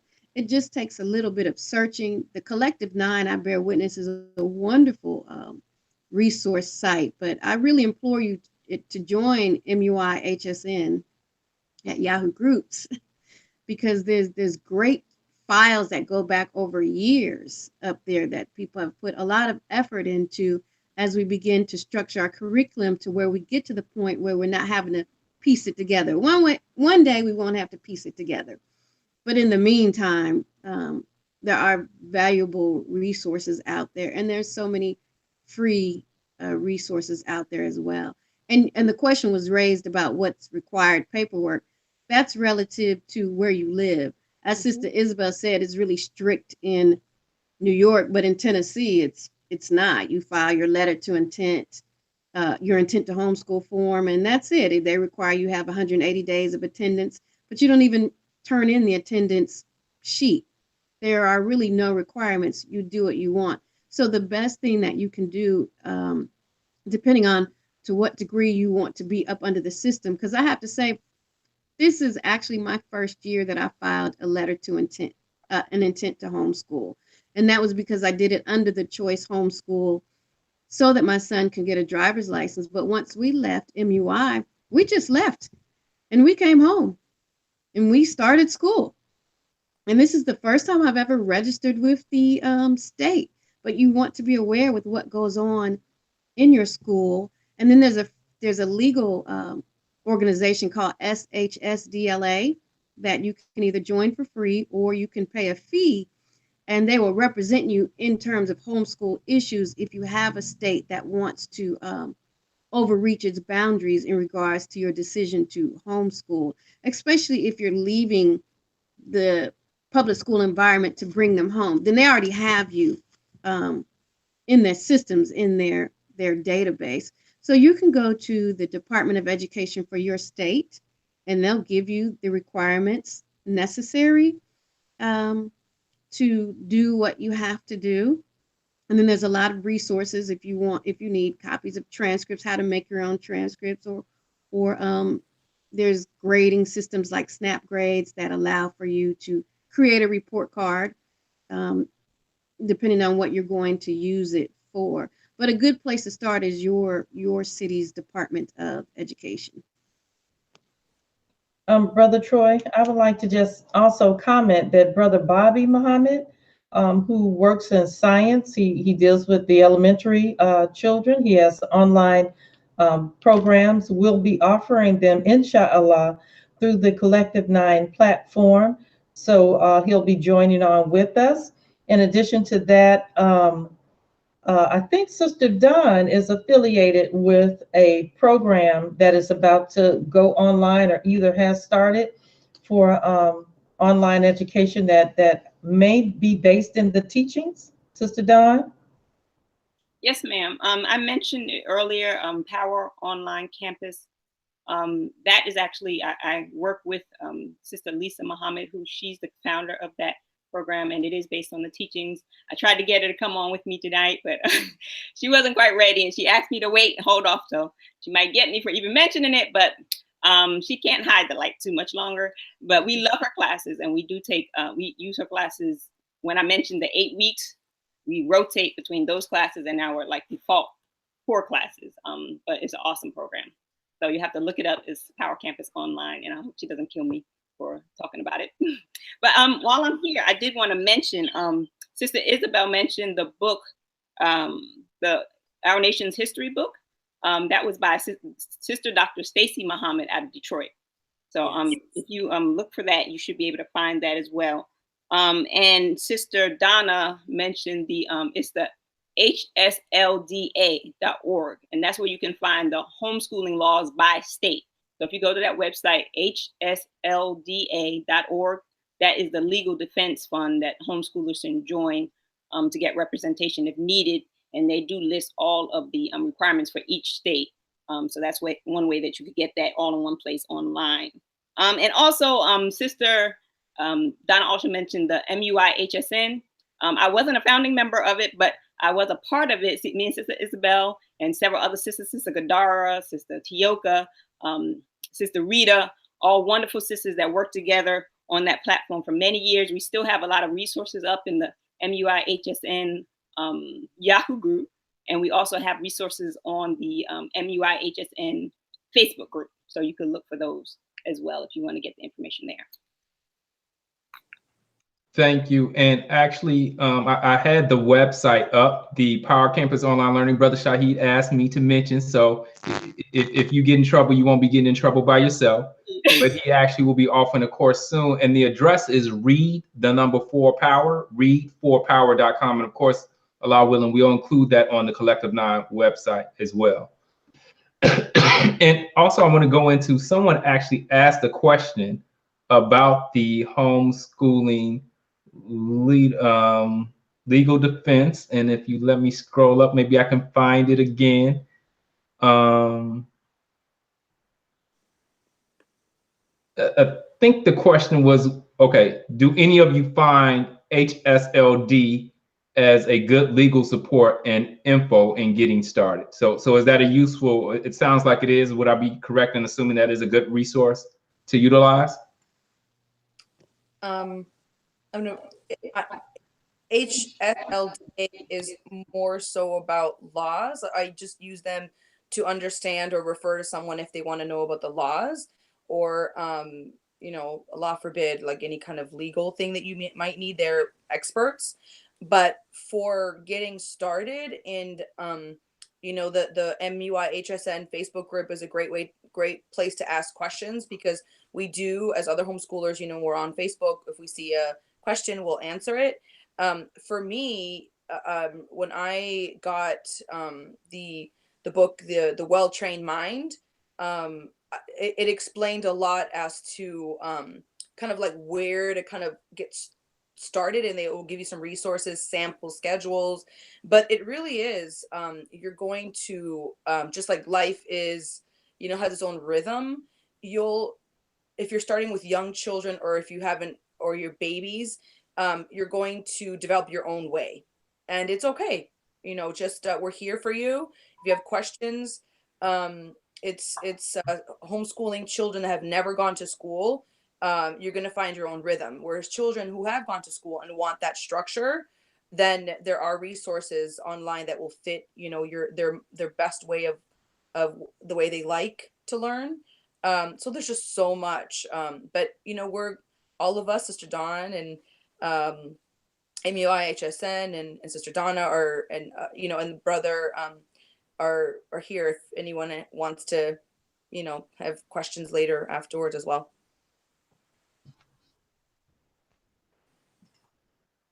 Thank you. And just looking through the questions and making sure I didn't leave out anything. Of course, there's Sister 7 Units said that all praise is due to Allah. I'm so inspired by Sister Dawn, Sister Donna, Sister Isabel, and Brother Talib's homeschooling testimonies. I learned something key from you all. Thank you. Assalamu alaikum. So got Sister Nzinga, praise be to Allah for your experiences.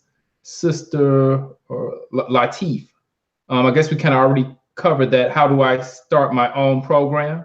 Which I guess the summative answer would be that it's different based off of the city and state that you're in. How can also homeschool my nieces, nephews, and others who are in another city? So is there anything else, or is that kind of already been covered? Anything else anyone has to add to that? I do. Now, if you are, it depends on the law again in your particular state. But a lot of states will have it where you can just, as long as you are maybe a high school graduate or you have your GED, or you could get a tutor.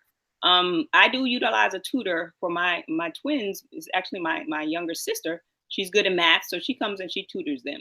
So you can bring in help. If you're in another state and you want to help your homeschool your nieces and nephews, you can go online. You know, we use this online platform. We use Google Hangout. We use Zoom. We use there's plenty of ways you can just do a one-on-one. That's how Khan Academy got started. He was teaching his I think his niece or something math.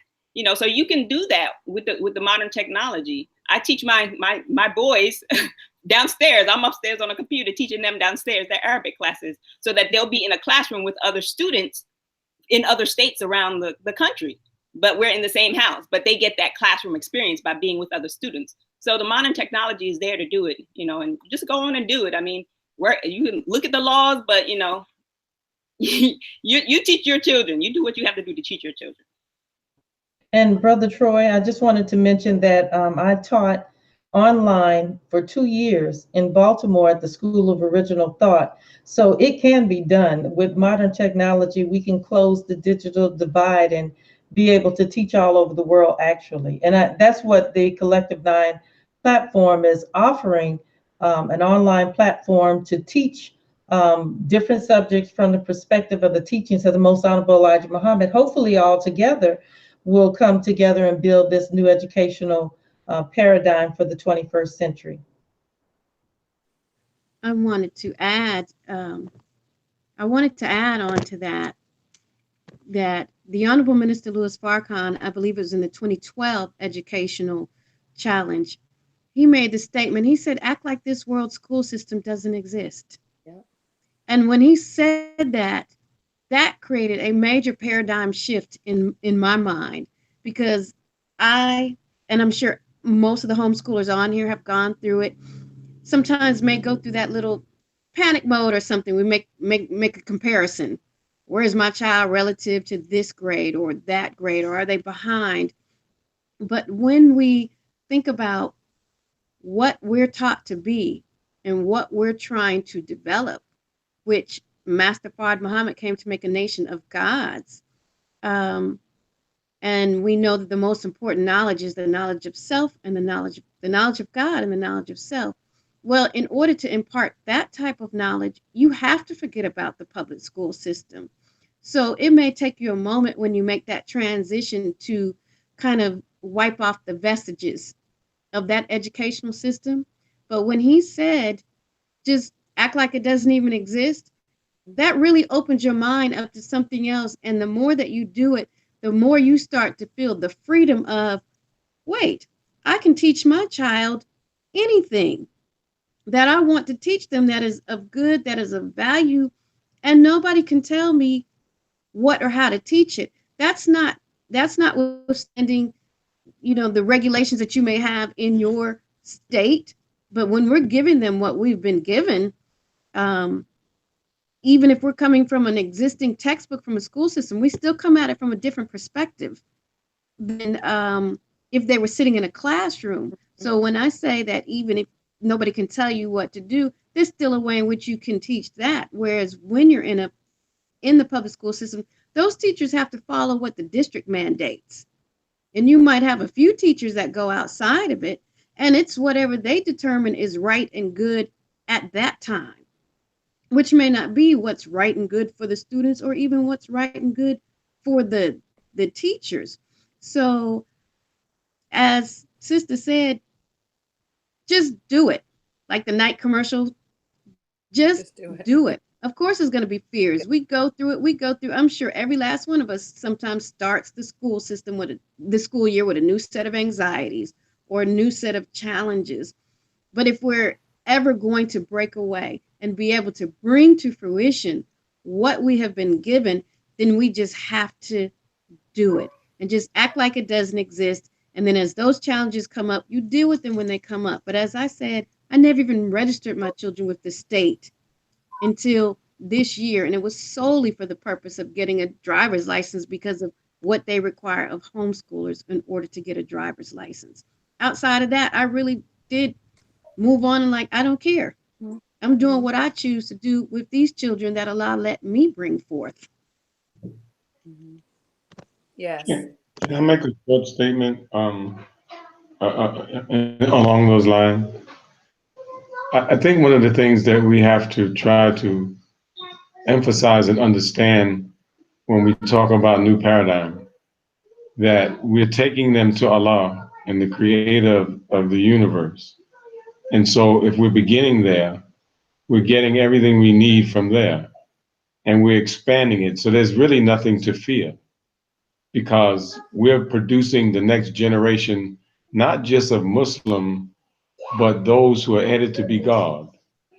And if we put that before them, that we're not doing secular education anymore, we're not just memorizing numbers and we're not just memorizing different things.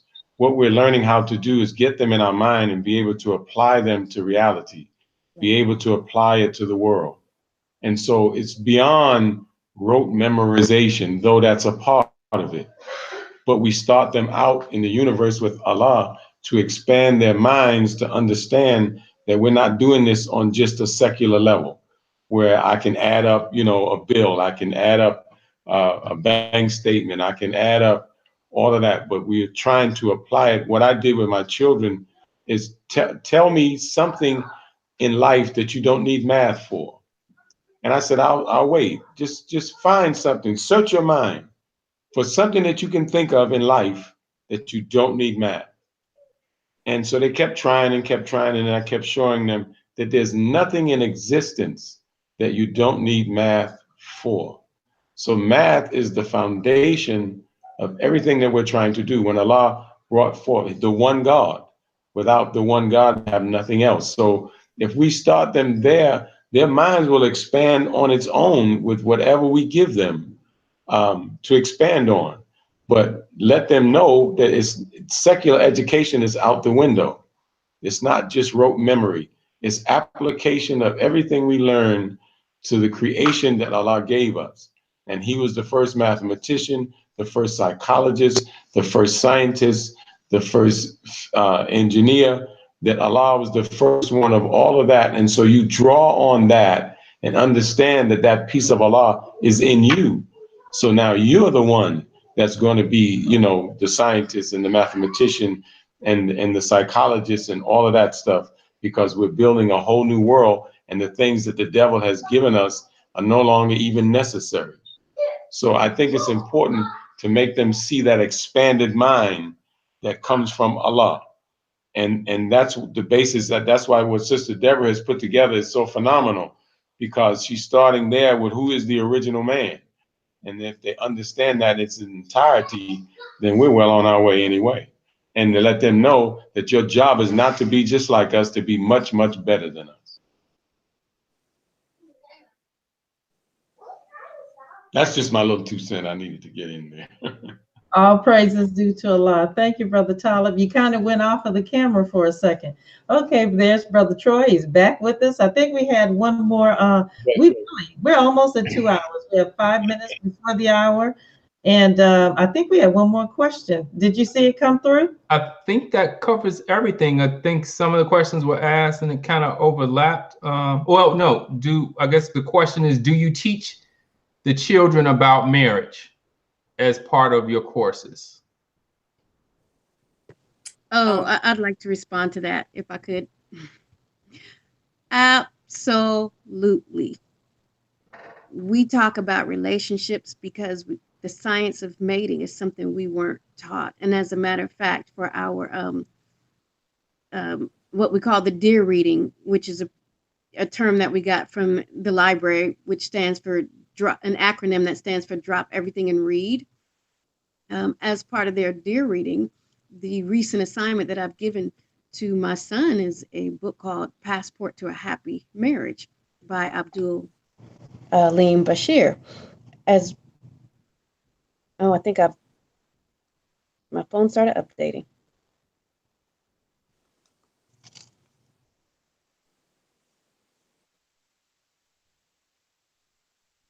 Oh, did we lose her? I think we lost her. Inshallah, she'll come back, but the answer to the question was yes. We teach everything. Islam is everything. Sun, moon, and stars. So there's nothing that we, that's off that we won't talk about with our children. And so, we don't need to be scared to really bring up some of these topics that we think that are really, really, some people think that they're too big for the children or to understand, or they're too complicated. But believe it or not, our children can absorb and understand more than we think. We're the ones who are moving too slow. It's not them. And so I would encourage us to, talk about marriage, talk about childbirthing. The Most Honorable Elijah Muhammad said that children should know how to birth children or attend a birth of children. My 7-year-old granddaughter attended the birth of her first cousin, and she may have been 6 when the baby was born, and she was there, and believe it or not, she handled it like a champ. So, we need to stop being intellectual cowards when it comes to the teachings of the Most Honorable Elijah Muhammad, and step in there and just take on the challenge. This is an educational challenge, and we have agreed to accept the challenge. And I encourage us all to continue doing what we're doing as it comes to educating our children. And we will be victorious, and we will produce, by Allah's grace and permission, the valuable final product, which are gods that are equal to the 24 scientists. So thank you all so very much. And I'm going to turn it over to Brother Troy at this time. Assalamu alaikum. I know we're at that last closing point. I don't know if Sister Donna, if you're back on, if you wanted to close out on your point before we close out. Yeah. Yes, I'm back on. I'm sorry about that drop. But just to wrap it up quickly, we are to be taught the science of mating. And if we're not going it over in those classes, when are we going over it? We don't have to continue to repeat the same mistakes. We have a wealth of material through the Honorable Minister Louis Farrakhan, as well as everything else that's out there. And so it is critical that we have those conversations, and it should be included in the school environment, especially if you're homeschooling, which goes back to you can teach about anything that you want to teach about. And that is a science. So that should be included in the science curriculum. That's pretty much what I'll just say on that. Thank you all. I want to thank all of the presenters. We had much more that we wanted to discuss, but of course, we're not going to get it all figured out tonight.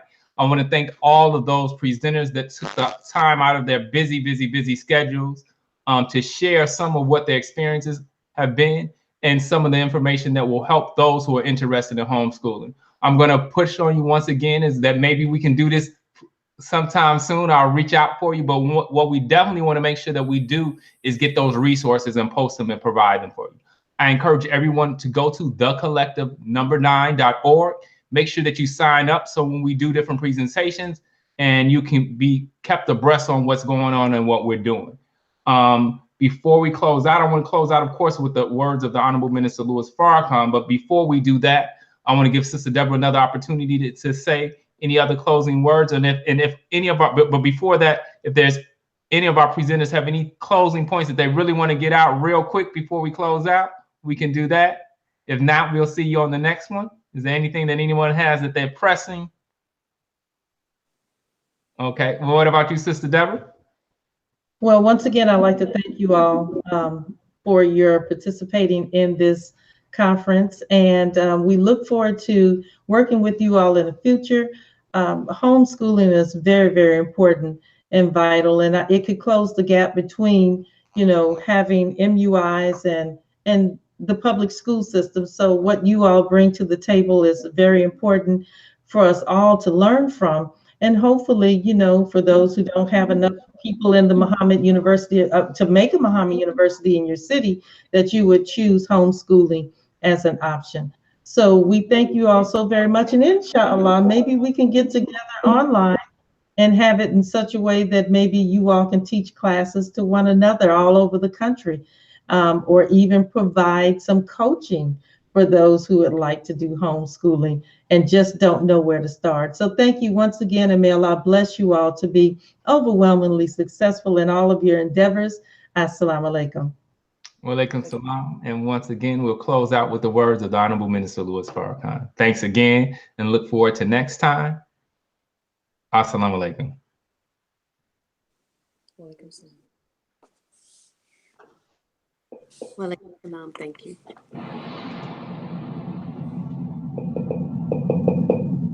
We have to take over the educational system.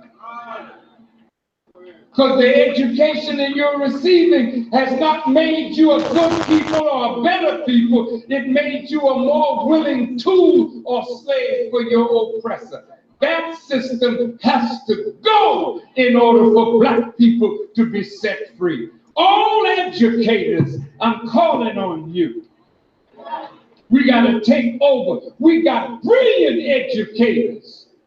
We don't need to accept this poison doctrine of white supremacy any longer.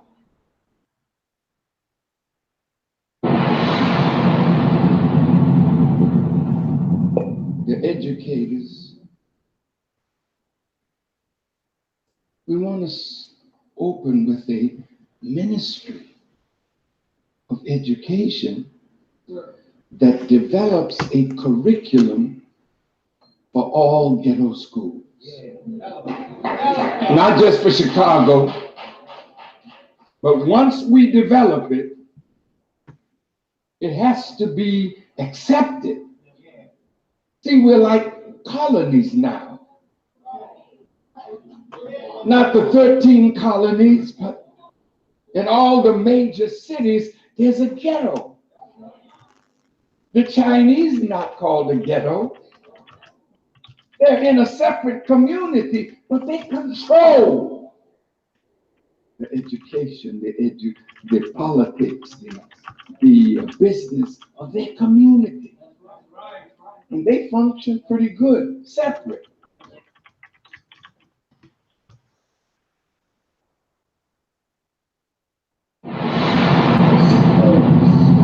We got together and had an online university where people can sit and have classes in every discipline and don't have to leave their home. See, the moment you outthink the enemy, he'll give you this.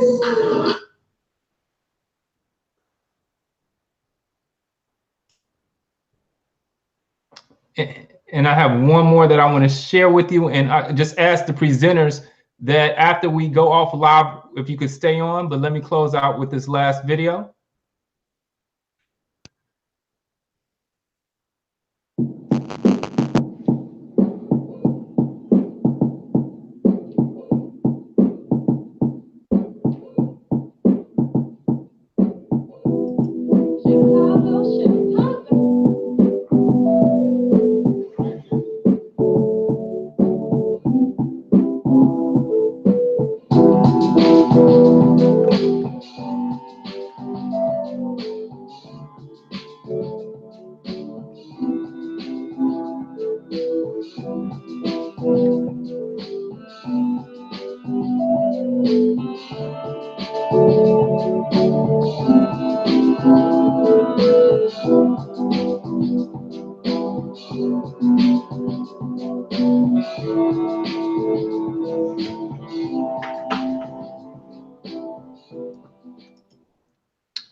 Assalamu alaikum. Look forward to seeing you the next time.